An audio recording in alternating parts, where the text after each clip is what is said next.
kurang sekitar tahun 70 ya 75-76 itu udah belajar puasa ya. Jadi artinya puasa pertama belajar ya banyak bukanya cuma banyak batalnya. Jadi biasanya orang puasa itu ngajarkan puasa. Jadi begitu bunyi azan itu sudah boleh buka.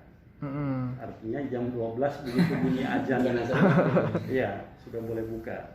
Kemudian berikutnya oleh almarhum diajarkan lagi harus 2 kali azan, gitu kan? Jadi azan pertama ini baru azan pertama, tunggu azan kedua. Nah asar berarti udah kuat tuh, asar baru boleh buka. Nah yang terakhir 3 kali azan setelah sahur itu tunggu, setelah sholat subuh tunggu 3 kali azan. Nah itu azannya tuh azan zuhur, asar, baru masuk maghrib, nah baru buka di situ. Nah itu tapi masih kecil-kecil, masih anak-anak ya, banyakan milih azan pertama memang dulu. Setengah hari ya Pak ya? Iya, setengah hari. Itu masih inget Pak, kelas berapa SD gitu Pak?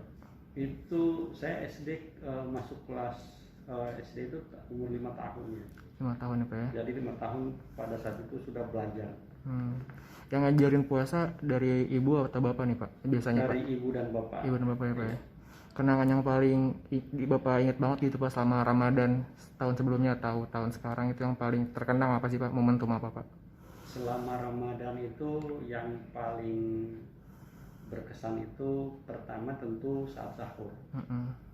Jadi kami di kampung begitu sahur itu biasanya sholat subuh ke masjid. Nah setelah sholat subuh itu rombongan tuh, itu rame-rame ke lapangan biasanya, kemudian main sambil sarungan. Itu kemudian juga pada saat taraweh.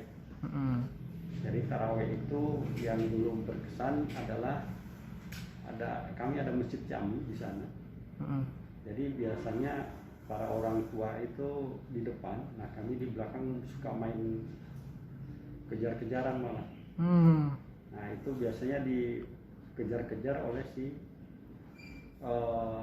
marbot. Oh iya. Karena kita ribut, jadi itu kejar-kejaran. Jadi akhirnya kita yang main sholat kita main kejar-kejaran tuh dengan marbot sampai keluar lapangan, kemudian kita godain masuk lagi kayak gitulah kenakalan anak-anak dulu ya. Kampung Pak Safrin di mana Pak? Saya di Gorontalo. Gorontalo Pak dulu Pak? Gorontalo. Sampai SMA atau kuliah? Iya, sampai SMA. Kuliah udah sini. Pak, sahur pertama makanannya masih ingat nggak Pak? Favorit Bapak Safrin Pak dulu Pak, apa Pak? Sahur pertama saya ingat tuh makanannya nike. Apa tuh Pak nike Pak? Ada ikan teri yang cuma ada di Gorontalo. Oke. Ikan teri yang nike itu pada saat itu yang musim nike, jadi makannya itu waktu itu ikan nike. Nike itu tulisannya kayak sepatu Nike Pak? Iya, tulisannya N-I-K-E, Nike, ikan ya. Itu makanan khas Gorontalo ya Pak ya? Makanan khas Gorontalo. Ini banyak yang belum tahu nih Pak kayaknya Pak. Kalau itu yang masak ibu Pak atau gimana Pak? Yang masak ibu. Kangen gak sih Pak sama masakan almarhum Pak? Oh, kangen banget. Makanya di rumah sampai sekarang pun di rumah saya selalu minta dimasakin masakan itu. Bisa Pak tapi Pak yang masak itu? Bisa. Pembantu atau istri Pak? Pembantu, dan ini diajarin untuk iya. Oh turun temurun ya Pak ya? Iya. Oke Pak, ini kan kita udah 2 kali nih Pak Ramadan selama pandemi Pak ya. Perbedaan Ramadan sebelum pandemi dan pandemi itu apa sih Pak? Kalau dari Pak Safrin sendiri Pak? Baik, jadi perbedaannya tentu pada saat Ramadan sebelum pandemi kita bisa melakukan interaksi sosial, melaksanakan banyak silaturahmi, bisa melaksanakan buka bersama, kemudian juga bisa melaksanakan sholat tarawih itu berjamaah, dan rata-rata pengunjung masjid itu membludak. Nah setelah masuk pandemi kita bisa melihat perbedaannya luar biasa, dimana tentu karena memang kita harus menjaga dan melaksanakan protokol kesehatan dengan baik, maka untuk kegiatan silaturahmi yang sebelumnya itu begitu diberikan uang, maka sekarang semuanya harus mulai membatasi diri. Oke. Termasuk juga dalam pelaksanaan sholat tarawih. Di masjid dekat rumah saya itu sekarang karena memang ada protokol kesehatan, bahkan petugas masjid itu sudah meminta kita sebelum masuk masjid sudah dilihat apakah menggunakan masker, kemudian membawa sejadah sendiri. Jadi yang tidak membawa perlengkapan ini itu otomatis diminta untuk keluar. Karena memang ini yang menyebabkan menjadikan perbedaan dengan masa sebelum pandemi. Artinya memang masyarakat sekarang sudah memahami bahwa COVID-19 itu senang dengan perkumpulan orang-orang karena transmisinya itu melalui orang per orang. Sehingga begitu ditetapkan bahwa harus menerapkan protokol kesehatan dengan baik, maka semuanya juga memahami dan mentaati ketentuan yang ada. Tentu peran serta dan partisipasi masyarakat dalam menjalankan itu menjadi kunci keberhasilan kita dalam menekan laju pertambahan kasus positif COVID-19 di Jakarta. Pak, selama Ramadan ini kan kerjaan Bapak juga pasti banyak ya Pak ya.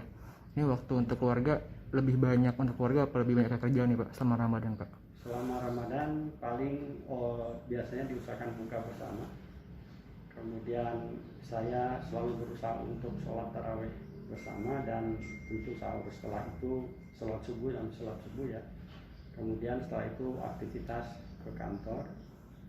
Jadi memang untuk waktu bersama keluarga itu ya setelah maghrib itu biasanya buka bersama, seterusnya itu dengan keluarga. Oke Pak, terakhir nih Pak, harapan dari Pak Safrin Pak untuk Ramadan tahun ini Pak.